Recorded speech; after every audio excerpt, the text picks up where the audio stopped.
Hi, everybody. Whoever's here, welcome.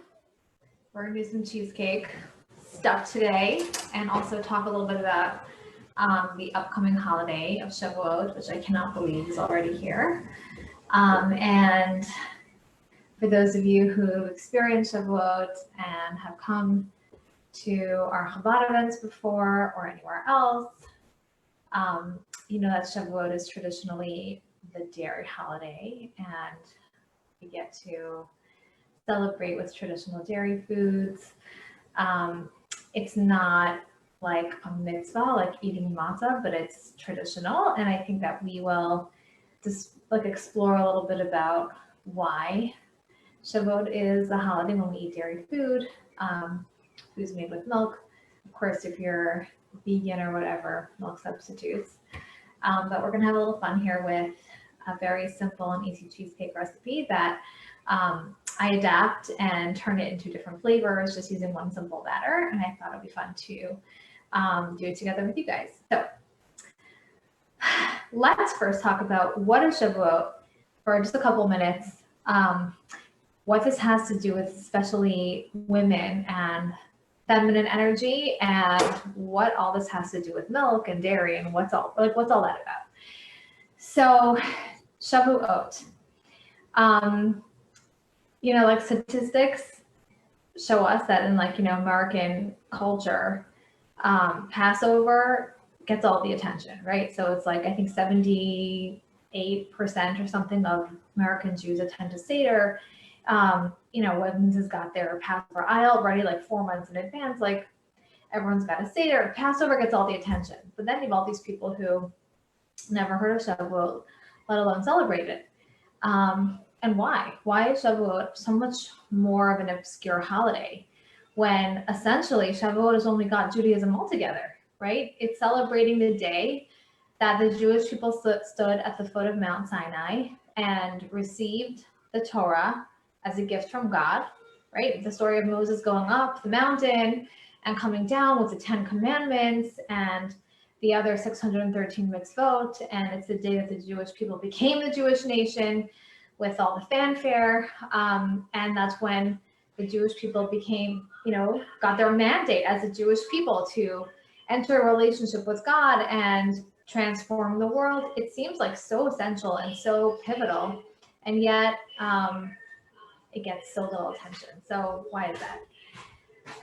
So it's Memorial Day today, and of course on this day we remember and honor the heroes who paid the ultimate sacrifice for our country, and paid with their lives. Really, freedom is not free, and the bravery of the men and women who have served our country and have given their lives for it is tremendous. It's extremely meaningful, and of course we wouldn't have the freedom of our country today if not for them, right? So you go to every park, every place in the United States, and you see all the statues and the memorials for those who gave their lives, and of course the veterans. So that's kind of like one type of paradigm, which is giving your life the ultimate sacrifice for a cause. Putting your whole self into it, saying, I'm going to die for this cause. What's an alternative paradigm to that? That would be those who are living with the sacrifice, meaning every single day of their lives, they are living in quiet service of their country. They're living with it every day. They give up themselves every day in their life. So while Passover is about, it's like the light and sound show. It's the whole drama of God swooping down and saving the Jewish people from slavery with the 10 plagues and the splitting of the sea and all these miracles that blows everybody away. And the blood of the sacrifice, and even at the Seder, we have this tradition where we spill some wine from our cups, and that symbolizes the blood. And that type of thing is what really grabs the headlines. That's what makes the news, is those who have died giving up their lives for something. Um, it's the courage in dying, in the ultimate sacrifice. And then you have the quiet kind of self-sacrifice, and that is best symbolized as a mother sacrifice. Um, you know, if you are a mother, or everyone has a mother, um, there are no statues of mothers who get up night after night for a screaming infant, and giving them a bottle, soothing them, taking care of them. That's also a kind of sacrifice, but it's a different kind of sacrifice. It's the kind that doesn't get as much attention, doesn't make the headlines, doesn't make the news. And this is what the holiday of Shavuot symbolizes, is whereas Passover is about the blood, Shavuot is more about the milk. It's about the nurture milk that the mother gives to her child, in her way of sacrificing and living and giving through her day-to-day actions and day-to-day life. And again, Passover is more of a masculine energy, is more of a conquering and more of a, swooping down and taking out, and Shavuot has much more of a feminine energy, where it's much more about being in a relationship itself, and our commitment to God, not just to die as Jews, but to live as Jews. And when the Jewish people stood at Mount Sinai to receive the Torah, that was it. It was the Jewish people saying, "We choose you," and it was God saying to us, "I choose you." And entering this relationship where every single day we're going to work on this relationship. It's going to be hard. We're going to stumble, like a marriage. There's going to be ups, there's going to be downs, but we're committed to stay through this every single day and be in this relationship every single day. It's kind of like the blank check that we hand God and say, "We will be to you whatever it is you need me to be." And God saying to us, "I will be to you whatever you need me to be." This is the relationship. So that's kind of one aspect of the symbolism of milk, and Shavuot, and also the feminine energy in Shavuot. And one last thing about the feminine and Shavuot. So when the Torah describes the events at Mount Sinai that happened in Shavuot, the 6th of the month of Sivan, it talks about how the Jewish people camped around the mountain, and they had to go through this very intense preparation, and they had to immerse themselves, and they had to really purify themselves for this very, very special moment. And during this preparation, God actually speaks to Moshe, and he says, and I'll say it in Hebrew and then I'll translate it. He says, "Ko tomar lebeit Yaakov v'tagid libnei Yisrael," and that means, "So shall you say to the house of Jacob, and you will tell it to the children of Israel." And the commentaries say that Beit Yaakov, the house of Jacob, refers to the women. So God is telling Moses, first teach the Torah to the women, and then you can teach it to the rest of the Jewish people. Why? Why did God think it's so important that the women buy in to this deal before bringing it to the rest of the people? And that is, of course, symbolic of the superpower of Jewish women. And that is, we all know that a heritage that is passed from generation to generation, how is this something that stays with the people for centuries and millennia? How is it passed from generation to generation? It can only last when it is imbued with an unconditional love, when it is done with love, when it's done with gentleness, with nurturing. And when parents raise their children on the values and the mitzvot of the Torah through love, this is something that we live with and then we can pass down to our children. And of course, God knew that women have this very, very unique power in that creating a home where we pass our values to our children women have a special way of doing it with a kind of love and nurturing that only a mother or a woman can. This is right at the beginning, right at the start of the Jewish people. The women were put on this pedestal, and God said to Moses, "This is only going to last. This Torah thing is only going to last 3,000 and something years, all the way till today, because of the women. You better teach it to the women first, and make sure they buy in. Otherwise, we don't got a deal." So that's Shavuot and women. I think I've blabbered enough, and I think you're all ready to, whoever's here anyway, check out what we have going on in the kitchen. So I'm just going to show you the ingredients that I have here. The mixing bowl. I have sour cream, cottage cheese, some eggs, sugar. I have flour behind me. That's going to create like the base batter for the cheesecake. And then I have like the add-ins, chocolate chips I'm going to melt to swirl in for the chocolate marble version.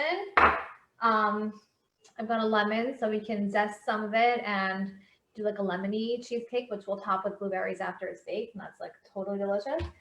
And the last thing is, which actually I don't have, oh, Mussi, can you go grab the coffee from downstairs, instant coffee? A tablespoon of just instant coffee. We're going to do a cappuccino with a chocolate crust. It's amazing. I am kind of like a lazy cook. I don't have time for fancy recipes, honestly. So I just like do things the easy way. I have like store-bought crusts, graham cracker crust. If you like making your own, cool. I also have the chocolate kind of thing, which I think is so yummy with the coffee flavor.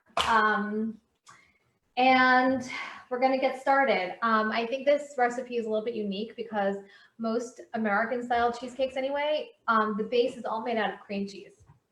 And it's delicious, but I also think it's very decadent and very rich, and it makes it hard to really enjoy. Mussi, you can come on. Hi, Mussi. It makes it hard to really enjoy because it's just so rich. So this is a much lighter version, I think. Just using low-fat cottage cheese. I'm going to use sour cream. It gives it like a creamy texture, but if you're like wanting an even lighter version, plain Greek yogurt works. It'll be like fat-free, and you could like totally eat it for breakfast. It just won't have the same consistency if you use the yogurt, but either way, it's fine. Okay, so I'm actually doing a double recipe today because I have to do my holiday baking. I think you should just, yeah, I'm just gonna point it down. Okay, so I'm just gonna dump everything in the bowl. And also the reason why I wrote on my post that you need to have a blender or an immersion blender is, of course, because cottage cheese has got lumps in it, and to get ourselves smooth consistency, we're going to need to use a high-powered blender to make it very, very smooth.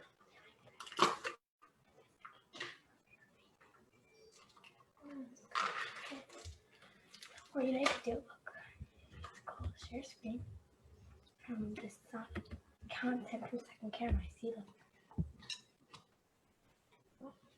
Content from second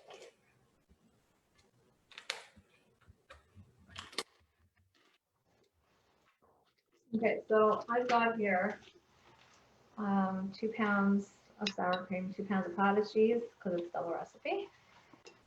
Okay, then I'm going to add the eggs. Oh.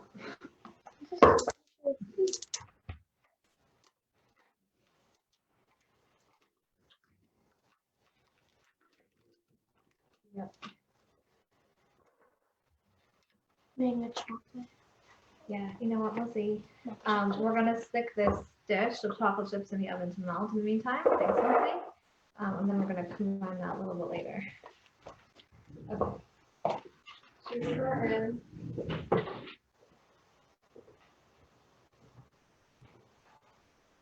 I'm going to use this container. Okay, so now we're going to do 3 eggs per recipe. When you are cracking eggs for a recipe, first we're going to check for blood spots. There's no blood.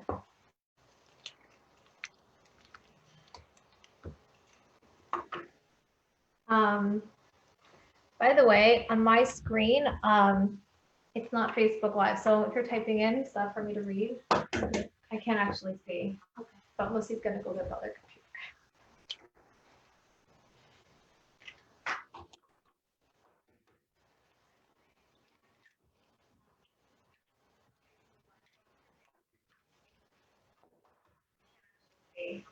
But Lucy's gonna go to the other computer. Anything written? No.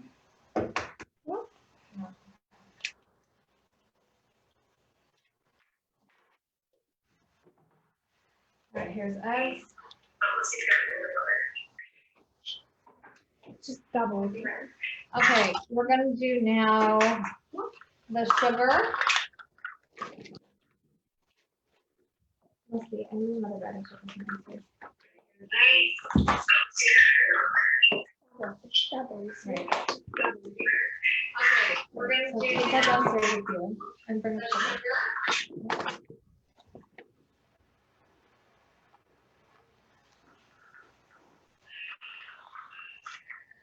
Wow, this bowl is gonna kind of overflow.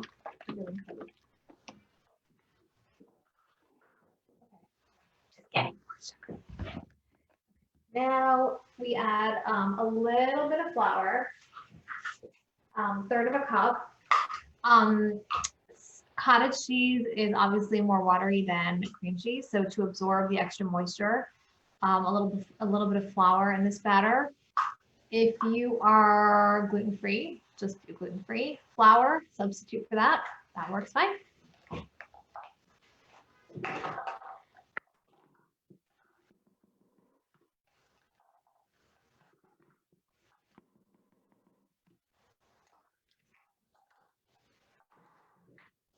All right, we're gonna do a little vanilla. Teaspoon for recipe. I'm just gonna eyeball it. All right, let's get my immersion blender. This is probably like 15 years old, this machine, but still working. We'll put it in.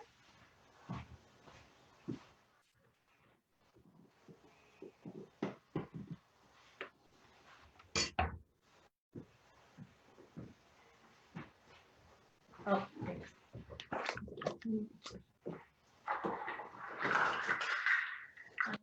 The rest of the sugar is part of it. Do you want to start blending the mixture? Okay. Okay.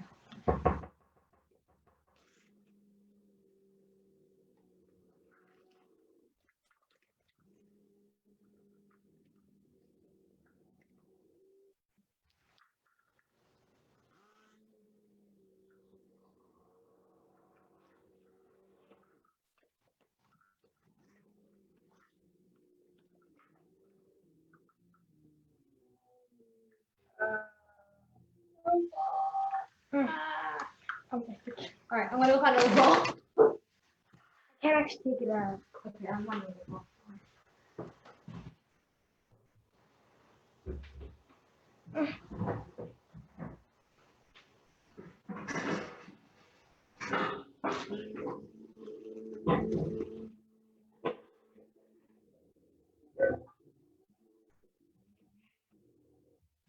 So is that bigger? Yes. All right, we have a slightly bigger bowl. Here we go. I'm just gonna transfer it. All right, let me just get this spatula and scoop it out.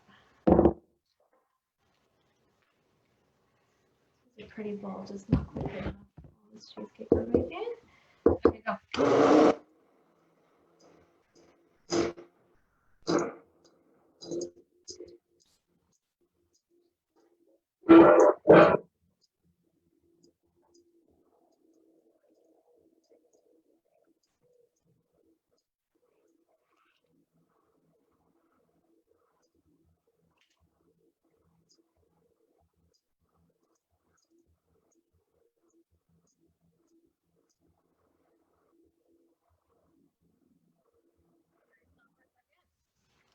Really blended.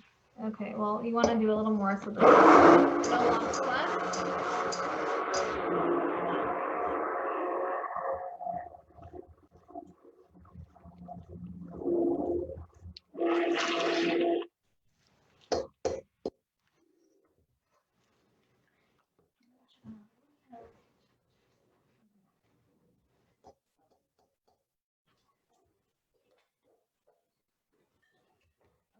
So let me show you what I do here now.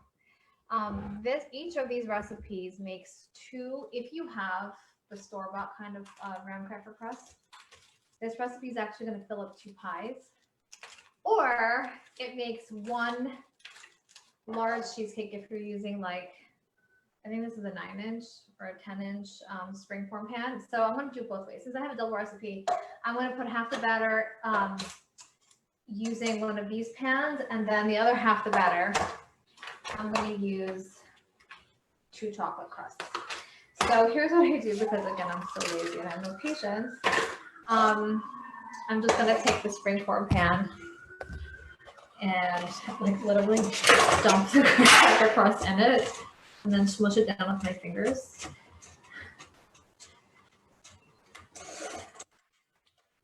And no, it's not perfect. Yes, there's cracks in it. Nobody sees. Nobody cares. I'm not perfectionist about this. Same goes with the top of the cheesecake. If many recipes give you all these warnings and directions on how you don't get cracks on top of your cheesecake, I don't know. Like, who cares about the cracks? You cover it up with fruit anyway, right? Whipped cream, strawberries, whatever you want. Shaved chocolate, caramel sauce. Go crazy. No one sees the cracks. I don't care. They just like put water under the pan or baby. Oh, water bath. I don't do the water bath thing either. If anyone of you know how to do that, you can teach me, but I don't got no patience for it. Okay, so that's graham cracker crust. So what I'm going to do is I'm going to pour half of this batter into another bowl, because we're going to do the 2 other flavors with it. Hang on one second. I'll put it in the bowl.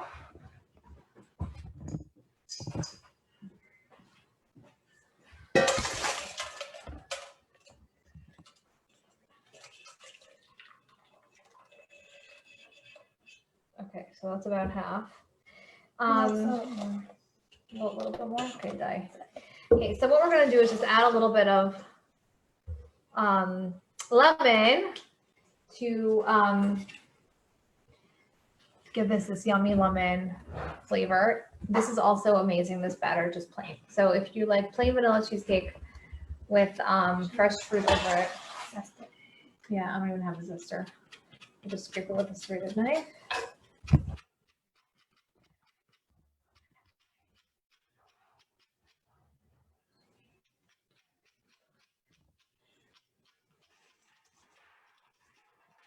Here's the.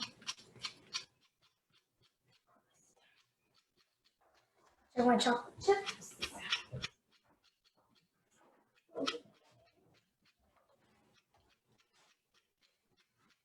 right, Mussi's gonna go check on the chocolate chips and see if there's any melted. What? Oh, yeah. Okay.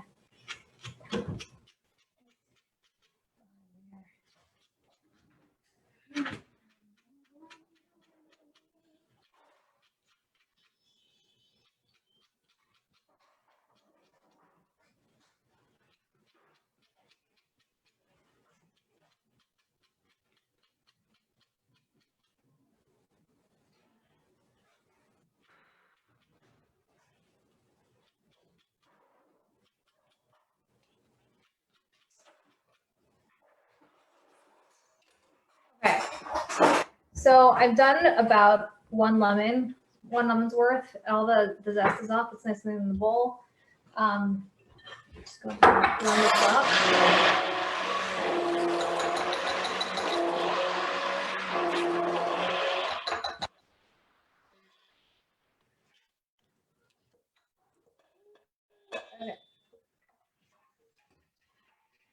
Okay, lemon cheesecake going in. And We're gonna put on the juice or no lemon juice, just lemon zest. When this comes out of the oven, I'm just going to top it with here's our chocolate. fresh blueberries. And that's the best. Oops. That's the melted chocolate. Okay. Yeah, sure. All right. This one's gonna go in the oven. If you're pouring it into a graham cracker crust, it's gonna bake for about an hour. If you're using like the springform pan for a full recipe in 1 pan, it does take probably another 20 minutes or so. The way you know if it's done is if the center is set. Like if you jiggle it around, the middle isn't gonna It's gonna jiggle a bit, but it's not gonna be like runny in the middle. It'll look like a little less wet. It'll be like dryish. That's how you know it's ready. It's about an hour and 20 minutes. And then let's do the other side. Okay. Okay, here's another bowl. So the leftover batter that I have, which is the other half, this is going to be two types. One is going to be the marble, and one is going to be like the cappuccino with the coffee flavor. So let's divide this in half again. Half is going to go in here. All right, let's do the cappuccino one first. This is totally my favorite. Very easy. Okay, I'm going to take about, you know what? A heaping half tablespoon, and let's just see how it goes from there. Okay.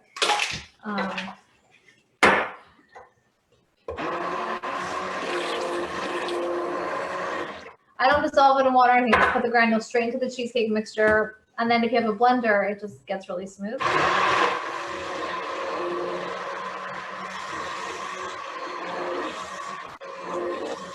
Here's our chocolate.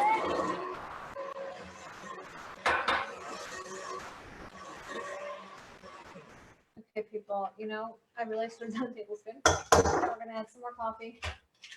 About another half tablespoon. Okay, go, yeah. A little less than a half tablespoon. Yep. Add it in. Good.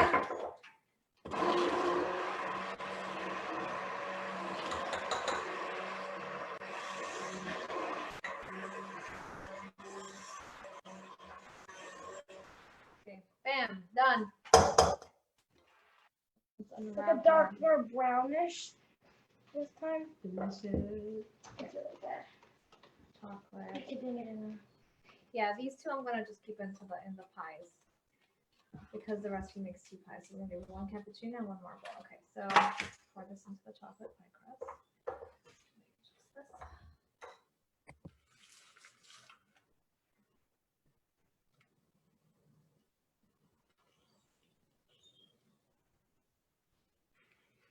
Just to the brim.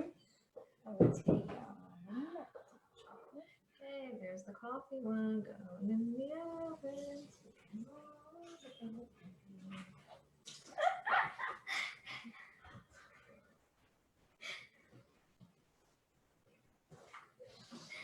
Okay, ready for the last one? This one's also super easy. Let's unwrap the last graham cracker crust.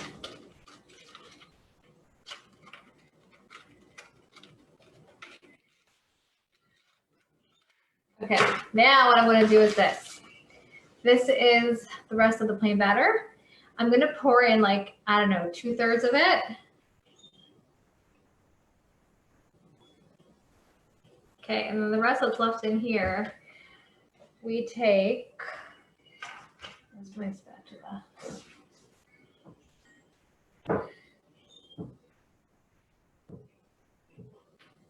Okay, I'm going to take a bunch of this melted chocolate here, which by the way is just chocolate chips. You can get fancy if you want.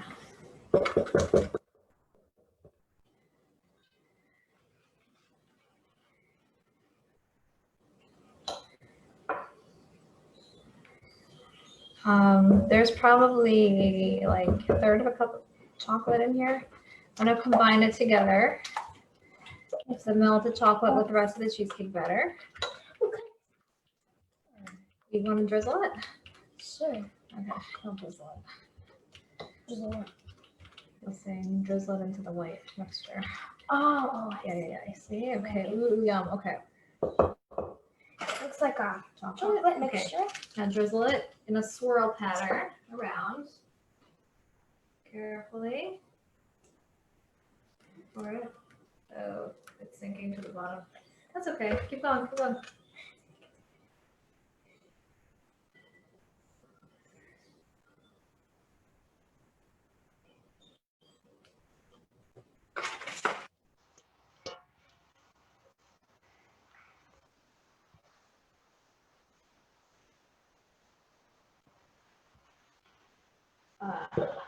Okay. Okay. Let me take my other knife. Do a little swirlies. Girlies, really girlies. Marble cheesecake, guys. Okay, that's all I've got, people. I confess I've never made cheese fluences before because they're just too hard to buy them. But if somebody wants to come on and do another show and teach me how to make fluences, you're more than welcome. Anyway, I am going to give you a traditional Hasidic blessing that we wish one another before Shavuot, and that is Kabbalat HaTorah b'simcha u'b'pnimiyut, which means that we should merit to receive the Torah with joy and pnimiyut. How do I translate pnimiyut? I once did an Instagram post to explain what it is. Pnimiyut means inner. That we wish each other that not only should we commit and receive the Torah with joy, but we should also learn and internalize it. And I read a very interesting thing today about in order to learn something new, we need to forget. In other words, to really make space for ourselves to learn something new, there's some preconceived notions or previous knowledge or some ideas or beliefs that we hold on to that sometimes we have to like let go a little bit of or loosen our grip on in order to make room in our consciousness to learn something else. And I think when it comes to Torah, there's a very famous passage that says, Torah tziva lanu Moshe morasha kilat Yaakov. And whoever has been to my baby Chino class at the JCC, we sing Torah, Torah, Torah, Torah, Torah, Torah, Torah tziva lanu Moshe morasha kilat Yaakov. Okay, what does that mean? Moshe taught us the Torah. He brought it down from Sinai. Morasha kilat Yaakov. That it's an inheritance of every single member of the house of Jacob, the Jewish people. What's an inheritance? An inheritance, well, let's go back a few steps. When we have things, right? There are some things that we have because we've earned them, like knowledge we've worked hard to acquire, degrees, wealth, possessions, those are things that we've earned. There are some things that we have because they've been gifted to us. And when we receive a gift, it's like transcends us. It's more than, let's say, we deserve, and it was gifted to us. And then the third type of thing that we have is an inheritance. It's something that's ours simply because we were born, right? So our neshama, our soul, that's an inheritance. Our innate talents are inheritance. The families we were born into, our life circumstances, this is all an inheritance. We didn't do anything to earn it. It wasn't gifted to us. This is our inheritance. The Torah is the same way. The smallest child, even before a child learns to speak, and of course is too young to understand the deep wisdom of the Torah, thinks Torah tziva lanu Moshe. Why? Because the Torah belongs to him or her, just like it belongs to the greatest sage, someone who studied Torah for their entire lives. And the Torah belongs to each and every one of us. It is ours. It's our inheritance. And it's there for us to delve in and to learn it. If it's our inheritance, why should we work hard to try to acquire it? I think that it's a difference between like knowing something and then really knowing something in your gut. And while it's something that's ours, it's our inheritance, it's part of who we are as Jewish people, when we study the Torah and try to understand what it means and how it relates to our lives and how it guides our life and everyday deepest levels, our relationships, the way we do our business, the way we do work, the way we prepare our food, the way we raise our children, it brings out that inner knowing and it brings it from our subconscious into our conscious. So again, back to the previous blessing that I started off telling you, may we merit to receive the Torah, the Shavuot, with joy, and then we merit to also internalize it, to learn it and to see and to really experience how the Torah can guide us for life. Anyway, that's all I got for now. I have not done Torah and tea for a lot of weeks, basically since quarantine started. Torah and tea for me is a way that I try to internalize the Torah because we pull apart the ideas and we try to relate them to our lives. If anyone wants to join me on this journey, I'll consider starting it up again. Just give me a shout of what things you might be curious about or what you want to know. Again, I can't see you people that are on Facebook, so I'll read your messages afterwards, or just reach out to me, send me a PM. whoever's been on, thanks for watching. Chag Sameach to all of you. Bye.